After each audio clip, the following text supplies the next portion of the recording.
एक तरीका। लुधियाना में हरजीत सिंह अपनी लड़की प्रीति के साथ रह रहा था।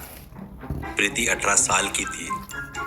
हरजीत सिंह गवर्नमेंट ऑफिस में नौकरी कर रहा था। उसकी पत्नी की कोई बीमारी होकर इसी बीच में उसका देहांत हो जाने से प्रीति माँ का गम बर्दाश्त नहीं कर सकने से डिप्रेशन का शिकार हो गई। पिताजी के साथ खाना खाते वक्त उसने बनाया हुआ खाना परोसते हुए, सॉरी पिताजी, माँ के जैसे नहीं बना पा रही हूँ। माँ तो रोटी कितना नरम बनाती थी, आलू की सब्जी मुंह में डालते ही पिघल जाती थी, कहकर दुखी होती है। हरजीत सिंह अपने आप से इस घर में ऐसे ही रहे तो प्रीति को उसकी माँ की याद सताते रहेगी, इससे वो डिप्रेशन में जाने का खतरा हो सकता है करके सोचता है। ऑफिस में अपने ऊपर के अधिकारी से रिक्वेस्ट करके, गुजारिश करके अमृतसर में ट्रांसफर करवा कर अपने लड़की के साथ अमृतसर चला गया।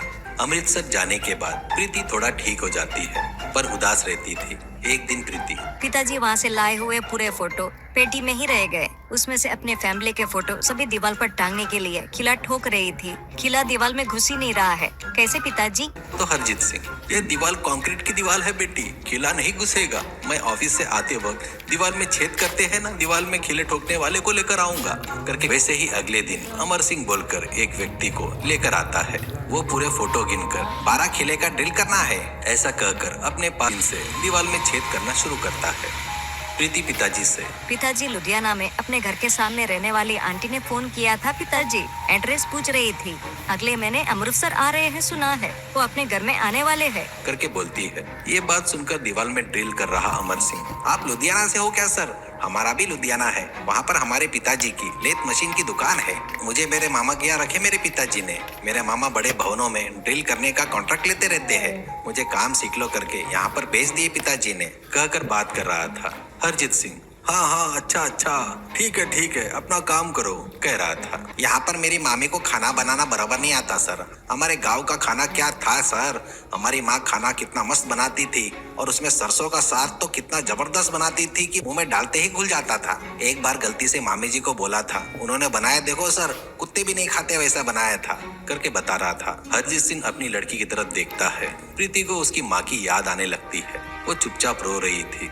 हरजीत सिंह गुस्से से, अरे अमर, तू बातें ही करता रहेगा या कुछ काम भी करेगा करके बोलता है। सर, हमारे गांव वाले मिले तो बगैर बात किए कैसे रह सकता हूँ सर? मुझे बात तो नहीं आदमी करके बुलाते हैं सभी लोग। सच बताइए सर, अपने गांव लुधियाना के बारे में बात कर रहे तो आपको भी सुनने की इच्छा नहीं होती है क्या?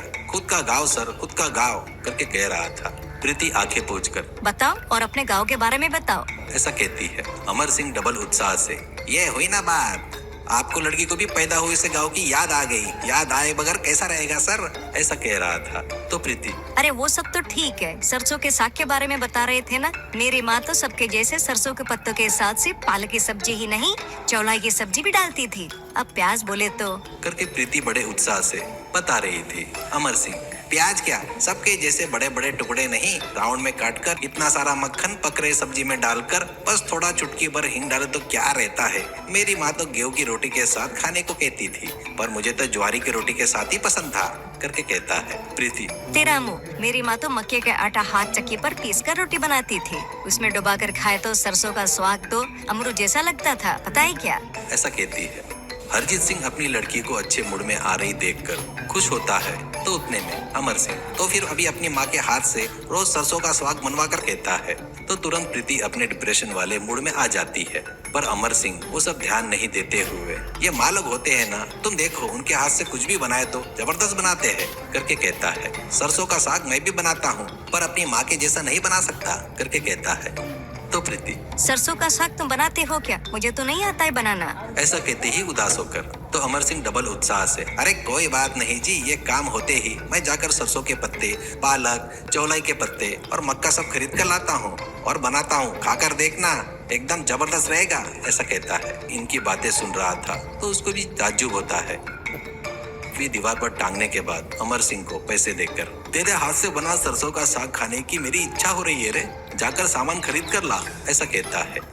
अमर सिंह सब कुछ लाकर सरसों के पत्ते, पालक, चौलाई, पत्ते ये सब डालकर बड़े बर्तन में डालकर ट्रेन मशीन से उसमें डालकर उन पत्तों को मिक्स कर रहा था। तो प्रीति, ये क्या, हमारे पास मिक्सी है ना? ऐसा कहती है। तो अमर सिंह, बढ़िया रहेगा, मिक्सी में पीसी तो सब्जी खराब बनेगी। मेरी ड्रिल मशीन से बनाया हुआ सब्जी मक्के की रोटी के साथ खाकर देखो, रोज चाहिए कहोगी कहकर पूरा खाना पकाकर उनके सामने रखता है।